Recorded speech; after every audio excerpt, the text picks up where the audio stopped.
வாடகை சொத்துகளுக்கு நில உரிமையாளரின் அணுகல். குடியிருப்பு குத்தகைதாரர் அலுவலகத்திற்கு உங்களை அன்புடன் வரவேற்கிறோம். அல்லது சுருக்கமாக ORT.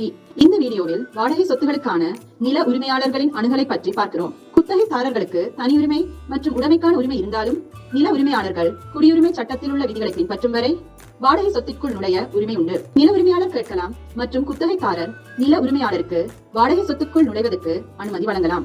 குறைந்தபட்சம் 24 மணி நேரத்துக்கு முன்னதாக நில உரிமையாளர் எழுத்துப்பூர்வ அறிவிப்பை வழங்கினால் குத்தகைதாரர் அனுமதியின்றி வாடகை சொத்துக்குள் நுழையலாம்.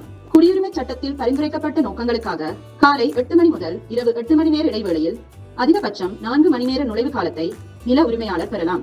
மேலும் ஞாயிற்றுக்கிழமை அல்லது குத்தகைதாரரின் மத வழிபாட்டு நாட்களில் வாடகை சொத்துக்குள் நுழைய முடியாது. குத்தகையின் முடிவில் நில உரிமையாளர்கள் வருங்கால குத்தகைதாரர்களுக்கு யூனிட்டை காட்ட வேண்டிய பட்சத்தில் ஒரு நில உரிமையாளர் குறைந்தபட்சம் 2 மணி நேர அறிவிப்பை வழங்குவதன் மூலம் யூனிட்டை காட்டலாம். எனினும் வாடகை யூனிட்டை காண்பிப்பதற்கான பொதுவான அனுமதி அல்லது குறிப்பிட்ட காட்சிக்கான குறிப்பிட்ட அனுமதியை முன்னரே குத்தகைதாரரிடம் இருந்து பெற்றிருந்தால் இந்த விதி பொருந்தாது. சொத்து விற்பனை தொடர்பாக வருங்காலத்தில் வாடகை சொத்து வாங்குபவர்களுக்கு காட்ட வேண்டிய பட்சத்தில் 2 மணி நேர அறிவிப்பு பொருந்தாது. இச்சந்தர்ப்பத்தில் நில உரிமையாளர் குத்தகைதாரரிடம் அனுமதி பெற வேண்டும் அல்லது 24 மணி நேர அறிவிப்பு கொடுக்க வேண்டும்.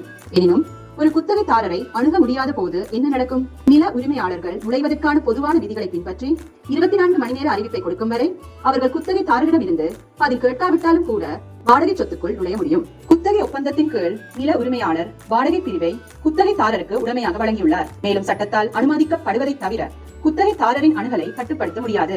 நில உரிமையாளரோ அல்லது குத்தகைதாரரோ பரஸ்பர ஒப்பந்தம் மற்றும் புதிய சாவிகளை மற்றவருக்கு வழங்குவதை தவிர வேற எந்த பூட்டையும் மாற்ற முடியாது. குத்தகைதாரரை சொத்துக்கு வெளியே வைக்க பூட்டுகளை மாற்றுவது சட்டவிரோதமானது. ஒரு குத்தகைதாரர் தங்கள் உடைமைகளை குத்தகை முடிவில் விட்டுச் சென்றால் நில உரிமையாளர் குத்தகைதாரரின் உரிமை கோரல்களில் இருந்து பாதுகாப்பு பெற்றுக்கொள்ளும் முகமாக உத்தரவுக்கு விண்ணப்பிக்கலாம். மேலும் நில உரிமையாளர் குத்தகைதாரர் விட்டுச் சென்ற சொத்தை அப்புறப்படுத்த அனுமதி பெறலாம். கார்கள் மற்றும் ட்ரெய்லர்கள் உட்பட அனைத்து சொத்தின் பட்டியலை மதிப்பிடப்பட்ட மதிப்புடன் நில உரிமையாளர் வழங்க வேண்டும்.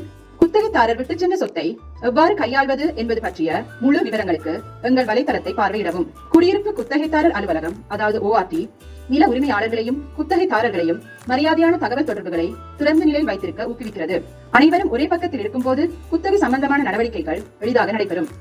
மேலும் தகவலுக்கு www.saskatchewan.ca/ORT என்னும் எங்கள் வலைத்தளத்தை பார்வையிடவும்.